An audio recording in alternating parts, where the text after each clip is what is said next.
जी fashion लिबास में सबको राम राम, ओम शांति। ये देखो क्रेप का कपड़ा है और ये तैयार है जी सूटर किसी चाहिए तो किसी को। ये देखो ये इसके घेरे का काम रहेगा और बीच में ये पत्थर टाँके के साथ पर्ल के मोती लगे हुए हैं। आप बिल्कुल पास से देख सकते हो इसकी फिनिशिंग। और ये इस पे पुट्टी का वर्क रहेगा और ये बाजू का काम रहेगा। ये देखो जी, ये इसकी बाजू का काम रहेगा।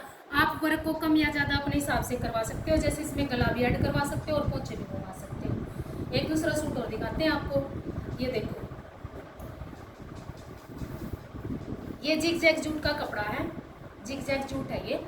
और ये देखो इस पे घेरे का काम। इस बहन ने दुपट्टा दिया था अपना और दुपट्टे के साथ कलर लगाए हैं। आप देख सकते हो दुपट्टे के कलर कंट्रास्ट, ये देख सकते हो आप। अब बताना जी इसकी लुक कैसी आ रही है और चैनल को सब्सक्राइब जरूर करना जी।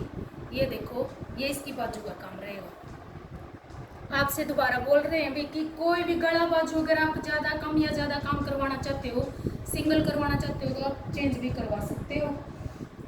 एक सूट और दिखाते हैं आपको। ये कमीज बनवाया था, ये राजस्थान से है बहन, उनका सूट है ये। उसने बोला था कि घेरे पे एक साइड चौक पे बूटी बना देना। ये देखो हमने एक साइड चौक पे बूटी बना दी। एक अर्ज का मसलिन का कपड़ा है ये, चौड़े अर्ज का, यानी कि एक अर्ज में सूट बन जाएगा। यानी कि इसकी विड्थ बहुत चौड़ी है, 55 से 60 इंच का है ये इसकी बाजू का फ्लावर रहेगा। फ्लावर में फिनिशिंग देख सकते हो। ये देखो चैनल को सब्सक्राइब जरूर करना जी, बार बार बोलते हैं। सबको राम राम, ओम शांति।